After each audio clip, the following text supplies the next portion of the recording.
You know how people say go where success lives? Some chase California, the sun, the startups, the fame. Others swear by Texas. No state tax, big land, bigger dreams. But what if both were wrong? What if success wasn't a place, but a truth you carry? That's where our story begins, with a guy named Eliar. The year's 2023. The world's recovering, not just from a pandemic, but from burnout, layoffs, rising rents, and that quiet war between hustle and happiness. Location starts in Los Angeles, California, under the golden haze of ambition, and ends in Austin, Texas, where the sky's wider, the noise quieter, and the truth deeper. Eliar Binchuit, half dreamer, half doer, born in New York, raised between subway noise and skyscraper shadows. He was that guy everyone said was going places. And he did. Landed a remote marketing job, saved a little, and decided, I'm gonna move west. LA's where winners live. He packed 2 bags, 1 laptop, and a head full of YouTube quotes about chasing dreams. And that's where the real story started. LA looked exactly like he imagined. Bright, loud, alive. Palm trees waving like the city was clapping just for him. He rented a tiny apartment in Culver City, decorated it with motivation posters. Rise and grind, work till you don't need an alarm. California hustle. Every morning he'd hit the gym at 6, grab cold brew at 7, open his laptop by 8. From the outside, it looked perfect. Inside, he was crumbling. Because success in LA wasn't about doing your best.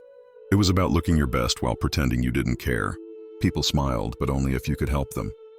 Conversations felt like auditions. And every "hey, let's collab" meant, what can I get from you? Still, Eliar pushed harder. New clients, longer hours, fake smiles.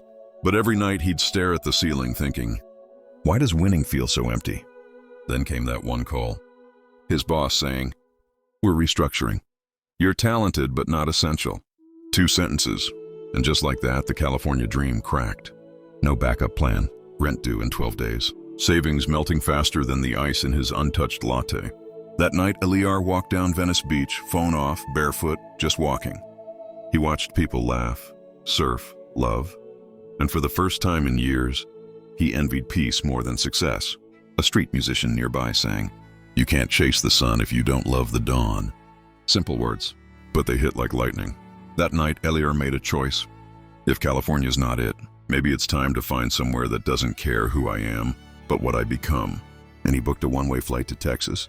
Austin greeted him differently. No fake smiles. No filters, just open skies, barbecue smoke, and people who said, hey y'all, like they meant it. He rented a small cabin outside town, wooden porch, old guitar, Wi-Fi slower than his thoughts. The first few days felt weirdly quiet, almost lonely. No constant noise, no validation loop. But slowly that silence became healing. He started freelancing again, small clients, honest pay. Neighbors brought food, not judgment. Evenings were spent watching sunsets instead of spreadsheets. And in that stillness, something shifted. He realized he wasn't failing. He was detoxing from competition, from comparison, from the constant need to prove. But old habits die hard. One night, scrolling through Instagram, he saw his old LA friends. Collabs, launches, podcasts. Everyone looked like they were winning big. That old whisper crept in again. Maybe you quit too soon. He almost booked a return flight. Almost. But then, next morning, his neighbor, an older guy named Russ, knocked on his door. Russ owned a small ranch nearby. Nothing fancy, he said. You look like a guy who's trying to find something. Eliar smiled. Yeah, success. Russ chuckled, then stopped running. You can't find what's already inside you. That line hit him harder than any motivational podcast ever could. Over the next few months, Eliar rebuilt his life. Slower, steadier, realer. He worked with purpose, not panic. Started a small agency helping local brands tell their stories, authentic ones. He'd meet clients over coffee, not Zoom.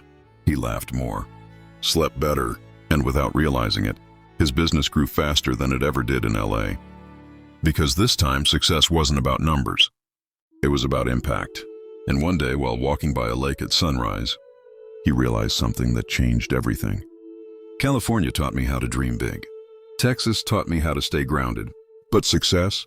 Success isn't in either place. It's in learning which voice to listen to, the world's or your own. He smiled, standing there barefoot again, but lighter than ever.